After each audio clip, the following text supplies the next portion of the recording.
अब यूपीएससी की तैयारी के लिए दिल्ली या इलाहाबाद आने की जरूरत नहीं है, क्योंकि सिविल्स डेली कराने जा रहा है आपकी प्रिपरेशन सीडी यूट्यूब क्लासेस के माध्यम से, जहां हम लेकर आ रहे हैं डेली बेसिस पर करंट अफेयर्स और स्टैटिक पोर्शन के टॉपिक्स, प्रीलिम्स, मेंस और इंटरव्यू को मद्देनजर रखते हुए तमाम वीडियो लेक्चर्स और मेंटरशिप गाइडेंस, वो भी बिल्कुल निशुल्क। हम अपना टाइम इन्वेस्ट करते हैं ताकि आप अपना कीमती वक्त सही जगह सही डायरेक्शन में इस्तेमाल करें। Press the bell icon and subscribe to our channel to follow #CDRituals।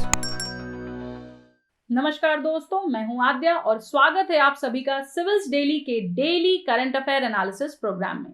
तो चलिए देखते हैं क्या है आज की सुर्खियों में खास हमारे एग्जाम पर्सपेक्टिव और उनसे क्या चीजें हमसे पूछ सकता है एग्जाम में, उस पर डालते हैं एक नजर।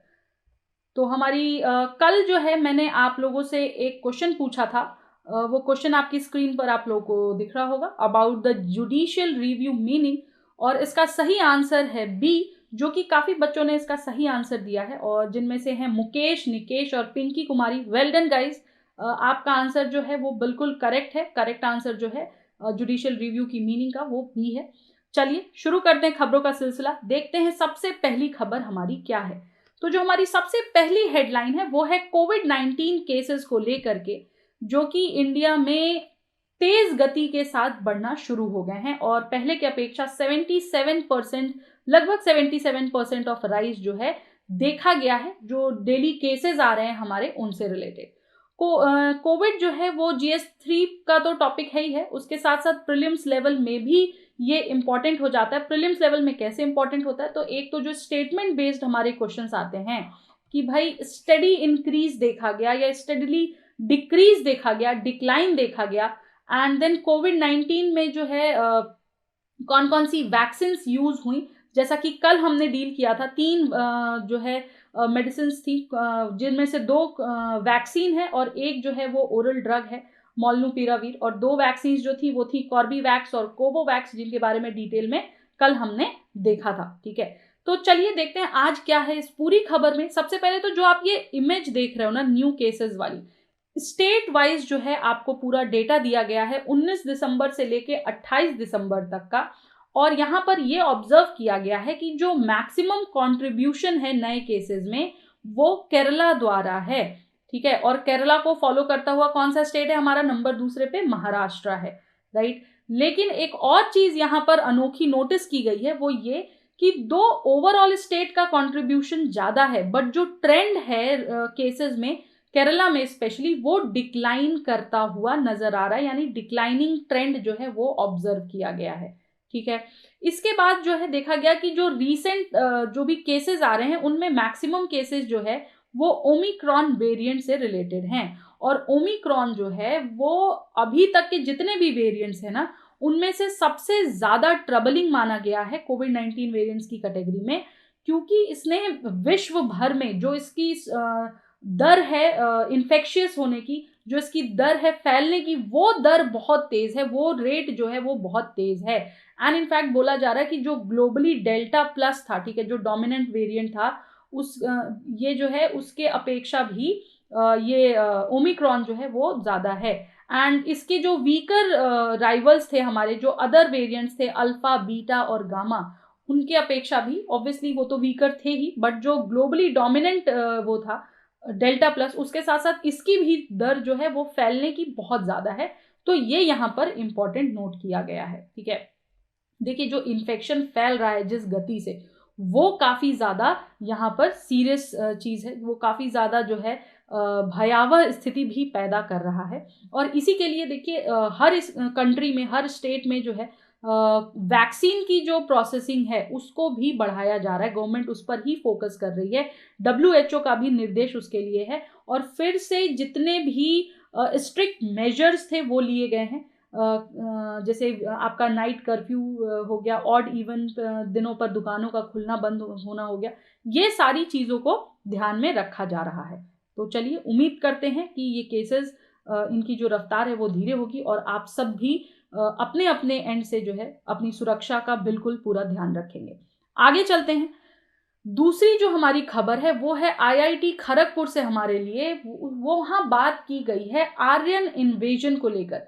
जो आर्यंस का आना हुआ था, आर्यंस का जो इन्वेजन था, जो आर्यन इन्वेजन थ्योरी थी, उसको मिथ बताया गया है आईआईटी खड़गपुर के कैलेंडर द्वारा। तो जो 2022 का कैलेंडर है आईआईटी का, ठीक है, दैट इज आईआईटी खड़गपुर का, उसकी जो थीम है वो थीम है हमारी evidence for rebutting the Aryan invasion myth. ठीक है, और इस पूरी खबर ने जो है एक बहुत बड़ी कंट्रोवर्सी पैदा कर दी है, जिस पर बात भी हो रही है। और ऐसा कहा जा रहा है कि देखिए, हम ये बातें ऐसे ही नहीं कह रहे हैं, हमारे पास जो है सबूत भी है, और ये लोग जो है कोई चीजें अपनी एविडेंस के रूप में प्रेजेंट भी कर रहे हैं। तो चलिए सबसे पहले समझते हैं कि आर्यन इन्वेजन थ्योरी क्या है।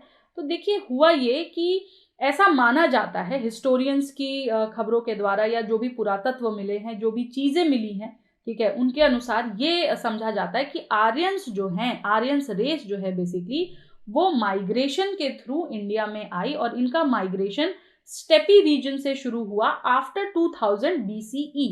ठीक है, और 1953 में मॉर्टमियर व्हीलर ने प्रपोज किया था कि जो इन्वेजन है of N Indo European tribe central Asia से इंडिया की तरफ का, ठीक है, और इन लोगों को, जो जिन्होंने सेंट्रल एशिया से इंडिया की तरफ जो ये आए, इन्हें आर्यंस कहा जाता है, और इनकी वजह से इंडस सिविलाइजेशन का डिक्लाइन हुआ। ऐसा मानना है किसका? मॉर्टमियर व्हीलर का। इन्होंने कब ये थ्योरी प्रपोज की थी? 1953 में इन्होंने ये कहा था। ठीक है, और इसके बारे में जानकारी लेते हैं। और इन्होंने, जो मॉर्टमियर साहब थे, इन्होंने एविडेंस के रूप में ही cited a group of 37 skeletons found in various parts of Mohenjo-daro and passage in the Vedas referring to the battles and forts। ठीक है, जितने भी हमारे जो ऋग्वेद हैं और भी जो पुराण है, उनमें जिन भी बैटल्स वगैरह की बात की गई, उनको कहीं ना कहीं उन्होंने इससे कोरिलेट किया। हालांकि जो स्कॉलर्स हैं, उन्होंने व्हीलर की थ्योरी को रिजेक्ट करना शुरू कर दिया था। उन्होंने कहा कि इसको एक बिग नो कहा, और कहा कि सिंस जो स्केलेटन्स हैं वो बिलोंग करते हैं to the period after the cities abandonment and none were found near the citadel. की सिंस, पहली चीज तो है कि भाई सिटाडल के आसपास कोई चीज नहीं मिली थी, कोई स्केलेटन नहीं मिला था। दूसरी चीज, इसका जो टाइम पीरियड है वो भी काफी वेरी करता है, तो इसलिए हम इस थ्योरी को रिजेक्ट करते हैं। और बेसिस जो थी इस थ्योरी की, वो ये कहती है कि ये थ्योरी प्रोपाउंड की गई थी जब लिंग्विस्टिक सिमिलैरिटीज देखी जाने लगी between Sanskrit and the major European languages that was discovered by European scholars colonial era के समय में। ठीक है, और ये जो टूल थे इनके, ये इसलिए भी कोलोनाइजर्स जो है वो यूज कर रहे थे, so that they can legitimise their rule in India. अब एक और इम्पॉर्टेंट चीज इससे रिलेटेड जो है वो नोट करने लायक है कि जो ये थ्योरी की हाइपोथेसिस है 2000 BC के आसपास की, वो ये कहती है कि आर्यंस जो हैं from Europe, they invaded and migrated into the Asian subcontinent. ठीक है, और ये भी कहा जाता है कि it states invaders killed the original Dravidians. जो द्रविडियन लोग थे, जो द्रविडियन रेस थी, उनको इन्होंने मारा, एनेक्स किया, हमला किया, और यहाँ पर आकर के ये बस गए और रूल करने लग गए। ठीक है, in the South Asian subcontinent. Now the Aryan invasion theory claimed that these invaders were the root of modern India's civilization, not the Harappan civilization। इनका ये भी कहना था कि भाई ये जो इन्वेजन्स हुई हैं वो मॉडर्न इंडिया की कहीं ना कहीं नींव रखती हैं, न कि हरप्पन सिविलाइजेशन को एंड करने की। ठीक, इसका रिब्यूटल भी मिला। ये भी कहा गया कि ये सब इसके अगेंस्ट भी कहा गया। वो कैसे? वो रीसेंट स्टडी जो हमारी थी उसमें जो ये हमारे साइंटिस्ट हैं, इन्होंने कहा कि भाई देखो, जितने भी डीएनए सैंपल्स हमने इकट्ठे किए हैं from past 5000 year old, Harappan remains were proven to be similar to modern Indians DNA as a part of Rakhi Garhi project. जो राखी गढ़ी प्रोजेक्ट था, वहां से जो भी डीएनए इकट्ठे किए गए पिछले 5000 साल पुराने, उससे उनका जो है सिमिलर होना पाया गया आज के मॉडर्न इंडियंस के डीएनए से। तो इसलिए ये थ्योरी यहाँ पर ये रिब्यूटल दिया गया, ये रीजन दिया गया इन थ्योरीज को खारिज करने की। ठीक है, इसको थोड़ा सा और समझते हैं डीपली।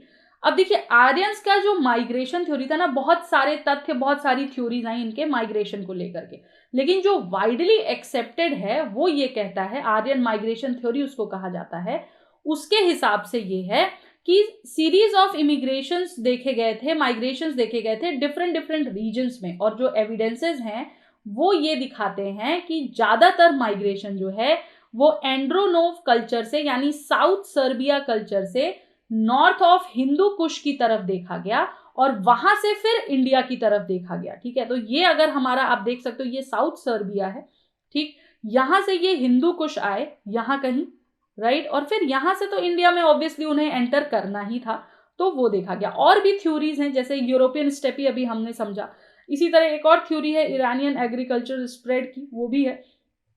तो तमाम थ्योरीज हैं, एक ही थ्योरी नहीं है यहाँ पर आर्यंस को लेके, तमाम थ्योरीज हैं, लेकिन सबसे ज्यादा वाइडली एक्सेप्टेड जो है वो साउथ सर्बिया और यूरोपियन स्टेपी वाली थ्योरीज मानी जाती हैं। ठीक है, और ये भी कहा गया कि भाई एविडेंसेस मिले हैं हॉर्सेस के, फायर कर्ल्स के, स्पोक्ड व्हील्स के, क्रिमेशन सपोर्ट मिले हैं इन एरिया से, और हम इसीलिए जो है डोमिनेंटली इन दो थ्योरीज को एक्सेप्ट करते हैं। ये पूरी खबर थी। तो थोड़ा सा मैप मैंने आपको इसलिए बता दिया कि रीजन वाइज जो है आपसे पूछा जा सकता है, अदरवाइज देखते हैं अभी ये न्यूज आगे भी कुछ चीजों को लेकर के आएगी, एक दो दिन और शायद फॉलो अप होगा, तो उसको हम और डिटेल में जो भी चीजें आएंगी उसको कवर करेंगे।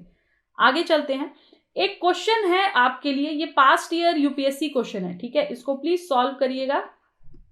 पास्ट ईयर क्वेश्चन है ये, किसी साल का आपके यूपीएससी प्रीलिम्स में पूछा गया था, और इसका आंसर हमें कमेंट बॉक्स में बताइएगा। कोशिश करेंगे कल इसके आंसर को देखने की और देखते हैं कितने लोग इस आंसर को करेक्ट बताते हैं। ठीक है, हमारी जो नेक्स्ट न्यूज है वो है अटल इनोवेशन रैंकिंग से related, Atal ranking of institutions on innovation achievement से रिलेटेड। तो सबसे पहले समझते हैं कि अरिया क्या है। अरिया एक initiative of the ministry of HRD जिसको इम्प्लीमेंट करता है एआईसीटीई और मिनिस्ट्रीज इनोवेशन सेल। ठीक है, इन दोनों की देखरेख में ये पूरी रैंकिंग होती है, और इसके तहत सिस्टमेटिकली रैंक किया जाता है all major higher educational institutions और यूनिवर्सिटीज को इंडिया में on indicators related to innovation and entrepreneurship development students और फैकल्टीज के बीच में। अब जो अरिया 2020 था उसके तहत 6 कैटेगरीज थी, ठीक है, जिनके उस पर जो है इनको वो किया गया था, बाइफरकेट किया गया था। उन कैटेगरीज में इंक्लूड होता है special category for women, only higher education institutions to encourage women and bringing gender parity in the areas of innovation and entrepreneurship. तो देखिए काफी काम हो रहा है जेंडर पैरिटी के तहत, इनोवेशन के तहत, एंटरप्रेन्योरशिप को लेकर के।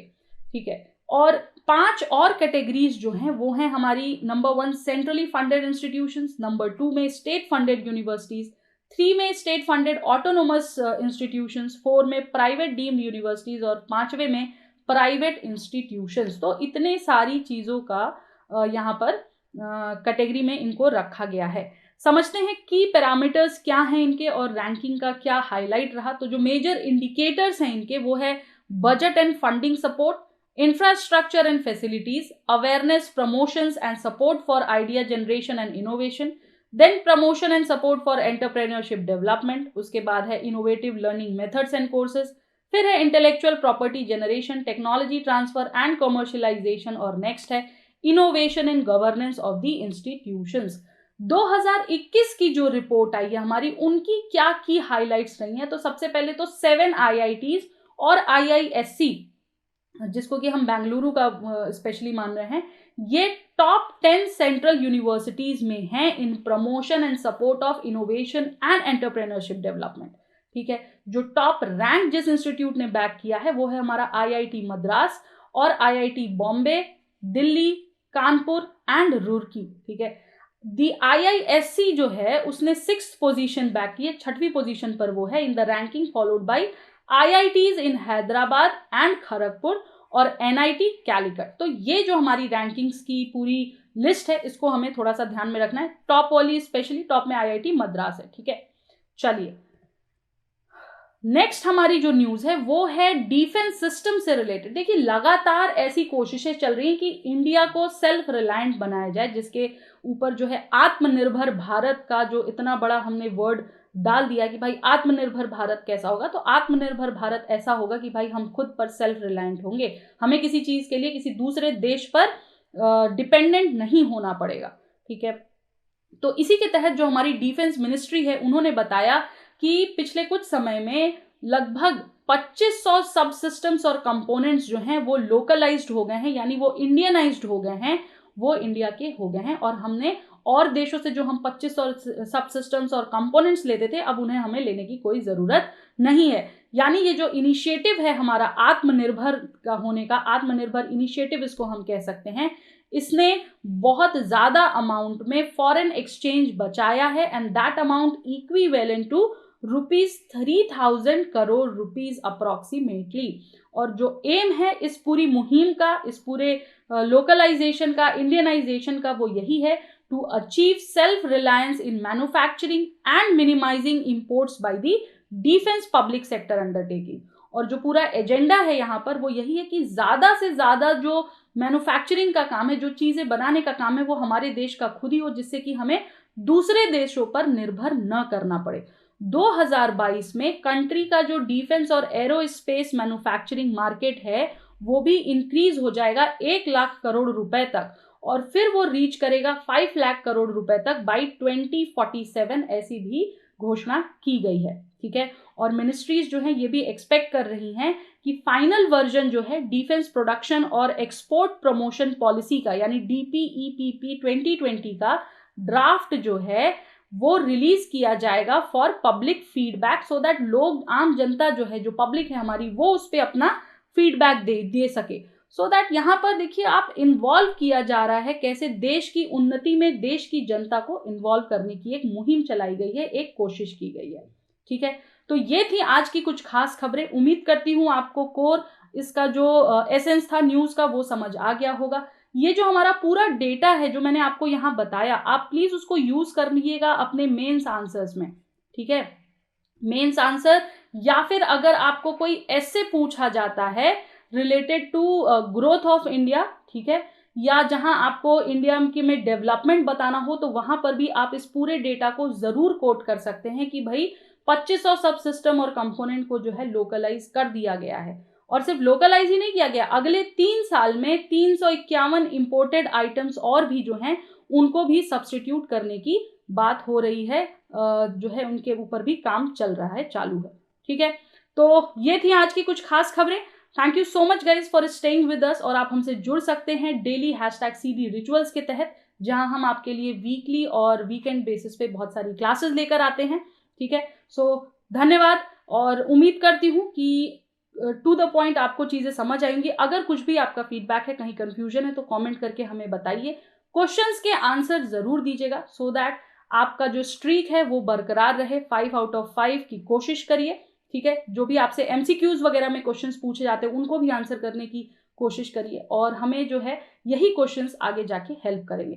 तो थैंक यू सो मच, नमस्कार, जय हिंद, जय Bharat. Subscribe to our YouTube channel and press the bell icon on the YouTube app and never miss another update from Civils Daily.